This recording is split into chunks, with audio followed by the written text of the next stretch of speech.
Welcome to my channel హెచ్ఎండల్ తెలుగు. ఇవాళ ఒక స్పెషల్ కాంబినేషన్తో మేము ముందుకు వచ్చేసాను. నాకైతే ఇదైతే చాలా ఇష్టం. ఏం చేయబోతున్నారంటే వామాకు బజ్జీ అని ఒక స్పెషల్ బజ్జీ చేయబోతున్నాను చిల్లీస్తో. సో ఇంకెందుకు లైట్ స్టార్ట్ చేస్తాను. నేను ముందే చెప్పను వీటితో ఏం చేస్తారో. సో చూసేయండి. దీనికి ఒక లెమన్, చిన్నదైతే 2, పెద్దదైతే 1, అలాగా కొన్ని వామాకులు, 4 to 5 చిల్లీస్ ఎన్ని బజ్జీస్ కావాలంటే అన్ని chillies, and onions, chilli powder, కారం, సాల్ట్, ఉప్పు, బేకింగ్ సోడా, చాట్ మసాలా, శనగపిండి అండ్ వాటర్. సో ముందు స్టార్ట్ చేద్దాం ప్రాసెస్. ఇంకా స్టార్ట్ చేసే కన్నా ముందు మనం బాండి పెట్టేసుకున్నాం. సో ఇక్కడ ఇలా బాండి పెట్టేసుకొని స్టవ్ ఆన్ చేసుకొని ఉంచేసుకున్నాం. జస్ట్ ఇలా పెట్టేసాం కదా. సో ఇవన్నీ ఇక్కడ పెట్టుకున్నాం కాబట్టి ముందు బ్యాటర్ రెడీ చేసేసుకోవాలి. దానికన్నా ముందు ఒక ఆనియన్స్ యాడ్ చేసేసుకోవాలి. ఇది నేను గుంటూరులో ఒక ప్లేస్తో తిన్నా, ఇది చాలా ఫేమస్ ఆ ప్లేస్లో. సో నేను చిన్న టేస్ట్ చేసాను, నాకు చాలా నచ్చింది. సో మీకు చూపిస్తున్నాను ఆ రెసిపీని. సో ట్రై చేయండి. ఇదే ఇప్పుడు చేయకపోయేది. సో ఇందులో కొంచెం salt, 1 teaspoon of salt, and 1 కాదు మన టేస్ట్కి తగ్గట్టు కారం అయితే నేను కొంచెం ఎక్కువ వేస్తాను. 1 స్పూన్, 1.5 స్పూన్ వేస్తాను కారం. ఇప్పుడు దీన్ని గట్టిగా ఇలాగా పిసకాలి. చూసారు కదా, ఇలా ఆనియన్స్లో కారం అంతా కలిసిపోవాలి, అలా పిసకాలి. చూసారా, ఇలా మొత్తం కారం కలిసిపోవాలి. సో ఇలా మొత్తం పిసికాం కదా. సో ఇట్లా పెట్టి ఈ లెమన్ని మనం కట్ చేసేసుకున్నాం. ఇలా ఈ ఆనియన్స్ దాంట్లో పిండేయాలి. చూసారు కదా, ఇలా లెమన్ మొత్తం 1 లెమన్ మొత్తం పిండేస్తున్నాను నేను. ఇందులో 1/2 teaspoon of chaat masala add చేసుకోవాలి. So 1/2 teaspoon. సో ఇక్కడ మూత పెట్టేసి మనం సైడ్ పెట్టేసుకున్నాం. సో ఇప్పుడు దీన్ని బాగా లెమన్ చాట్ మసాలా కలిసేలా మొత్తం మిక్స్ చేసేసుకోవాలి. చూసారు కదా, ఇలా మొత్తం పిసికేయాలి. సో మనం ఇప్పుడు ఇది పిసికేసాము కదా. ఇప్పుడు దీన్ని ఒక సైడ్ పెట్టేసి మనం బజ్జీస్కి బ్యాటర్ రెడీ చేసుకున్నాం. హ్యాండ్ వాష్ చేసేసుకోవాలి. ఇప్పుడు ఈ బౌల్ తీసుకున్నాం కదా, ఇందులో శనగపిండి వేసుకోవాలి, యాడ్ చేసుకోవాలి. ఒక 13 to 12 స్పూన్స్ యాడ్ చేసుకోండి. బికాస్ మనకి ఏమంటారు, ఈ బజ్జీస్ కూడా వేస్తారు కాబట్టి మీరు కొంచెం ఎక్కువ వేసుకోవచ్చు. సో ఇందులో సాల్ట్ కూడా యాడ్ చేస్తాం మనం. కారం అయితే యాడ్ చేయం. సో మనకి కారం ఓన్లీ అలా కలిపిన వాళ్ళకి ఇంకా యూజ్ ఉండదు. సో సాల్ట్ కొంచెం యాడ్ చేయొచ్చు, మన టేస్ట్ తగ్గట్టే సాల్ట్ కూడా యాడ్ చేసేసుకోవాలి. ఇందులో ముందు పౌడర్ సాల్ట్ కలిసేలా మిక్స్ చేసుకున్నాం. సో ఇందులో ఈ బేకింగ్ సోడా కూడా యాడ్ చేసేసుకోవాలి. ఈ బేకింగ్ సోడా మనం పించ్ ఆఫ్ వేసుకోవాలి. ఎక్కువ ఏం యూజ్ ఉండదు, ఎక్కువ వద్దు. సో ఒక పించ్ వేసేసుకున్నాం. ఇప్పుడు వాటర్తో, ఇప్పుడు ఇది థిక్ సబ్స్టెన్స్ లా కలుపుకోవాలి. వాటర్ యాడ్ చేయాలి.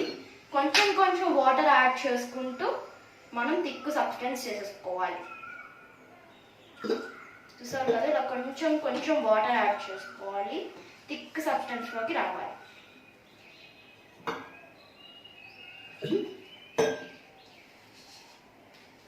థిక్ సబ్స్టెన్స్ లో రావాలి. ఇప్పుడు మనం స్టార్ట్ చేసేద్దాం. ఆయిల్ కూడా హీట్ అయిపోయింది కాబట్టి. సో ముందు ఒక వామాకు తీసుకొని ఇలా పిండిలో ముంచి, కొంచెం తక్కువే, థిక్గా ముంచాలి. జస్ట్ ఉడకలా ముంచేసి మనం ఇలాగా బాండిలో వేసేసుకోవాలి. చూసారు కదా, అలా ఆకులన్నీ వేసేసుకోవాలి. నేను మీకు మై కలెక్షన్లో చూపించాను కూడా ఈ ప్లాంట్, వామాకు ప్లాంట్.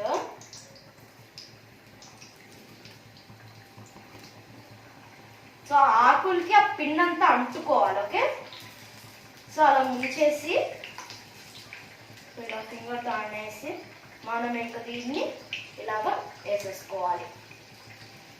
చూసారు కదా, అలా ఆకులన్నిటిని వేసేసుకోవాలి. దీని తర్వాత నేను మీకు ఆనియన్స్తో ఏం చేస్తానో కూడా చూపిస్తాను.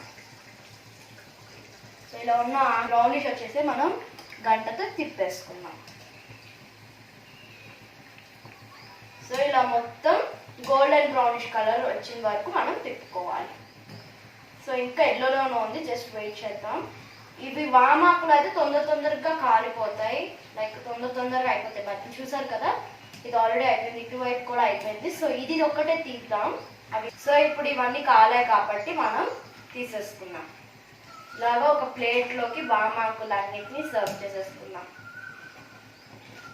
ఇప్పుడు ఇంకా వామాకులు ఉన్నాయి కాబట్టి అవి కూడా యాడ్ చేసేసుకున్నాం. సో ఇలాగ పిండిలో వేసి ఇలా మొత్తం అద్దాలి, పిండి మొత్తం ఆకుకి తగలాలి. అలా మొత్తం అప్లై చేసేసుకొని ఇట్లాగా ఆయిల్లో వేసేసుకోవాలి.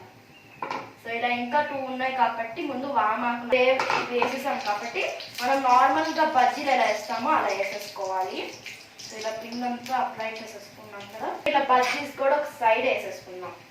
సో ఇలా అన్ని బజ్జీస్ని ఇలా తిప్పి వేసేసుకున్నాం. చూసారు కదా, ఈ కాంబిడు ఇవి కాగాయి, వామ్ కాగాయి కాబట్టి వామ్ తీసేసుకున్నాం. సో బజ్జీ ఇంకా కాగాలి, కొంచెం వెయిట్ చేద్దాం టైం. సో బజ్జీ ఒక హాఫ్ కాలింది చూసారా. ఇప్పుడు స్టవ్ ఆపేసుకున్నాం. సో గంట ఇక్కడ పెట్టేద్దాం, ఇంకా మనకి యూజ్ ఉండదు. సో ఇప్పుడు ఏం చేయాలంటే ఒక నైఫ్, బజ్జీస్ ఉన్నాయి కదా వీటిని ఇలా మిడిల్లో కట్ చేయాలి. మనం ఆల్రెడీ ఆయిల్లో ఫ్రై చేసే ముందే ఫ్రై చేసాం కదా, మళ్ళీ ఇలా కట్ చేసుకోవాలి. ఫ్రై చేయకముందు కూడా కట్ చేసి పెట్టుకోవాలి ఇలాగే, అప్పుడు ఫ్రై చేసేసి మళ్ళీ కట్ చేయాలి. సో ఇవి కాలుతున్నాయి. అండ్ ఇలా ఒక బౌల్ తీసుకొని ఇక్కడ ప్లేట్ పెట్టా కదా, సో ఇలా కట్ చేసిన దాంట్లో ఈ ఆనియన్స్ వేసేసుకోవాలి. సో దాని లోపలికి కొంచెం పంపించుకుంటూ పెట్టుకోండి. ఇప్పుడు స్పైసీగా గుంటూరు స్టైల్లో సూపర్ ఉంటుంది. టేస్ట్ చేయండి, ట్రై చేయండి, మీకు నచ్చిద్ది. చూసారు కదా, బజ్జీస్ అయిపోయినాయి కాబట్టి ఇలా పక్కన పెట్టేసి ఇందులో కూడా మనం ఈ స్టఫ్ని యాడ్ చేసుకోవాలి. సో ఇలా కట్ చేసుకోవాలి ముందే. సో ఇందులో ఇవి యాడ్ చేసేసుకున్నాం. చూసారు కదా, ఇలాగ మిడిల్లో ఈ స్టఫ్ని యాడ్ చేసేసుకోవాలి. సో రెడీ అయిపోయినాయి కదా, సో అన్నిటికీ యాడ్ చేసేసుకున్నాం. ఇలా సైడ్ ఇలా అన్ని పెట్టేసుకొని హ్యాండ్ వాష్ చేసుకొని వచ్చి మీకు చూపిస్తాను. సో దీని మీద లెమన్ పిండుకొని, ఎంత బాగుంటుందో లెమన్ పిండితే, స్పైసీగా టేస్టీగా బాగుంటుంది. మీరు కూడా ఇలాగా మీ ఇంట్లో చేసుకోండి, ఎమ్మిగా టేస్టీగా ఉంటుంది. నాకైతే ఇవంటే చాలా ఇష్టం, నేను తినడానికి రెడీ అయిపోయాను. సో ఇది వాటి వీడియో. నేనైతే మీకు ఇప్పటికి బాయ్ చెప్పేస్తున్నాను. బాయ్. లైక్ చేయండి, షేర్ చేయండి, మర్చిపోకుండా సబ్స్క్రైబ్ మాత్రం ఖచ్చితంగా చేయండి.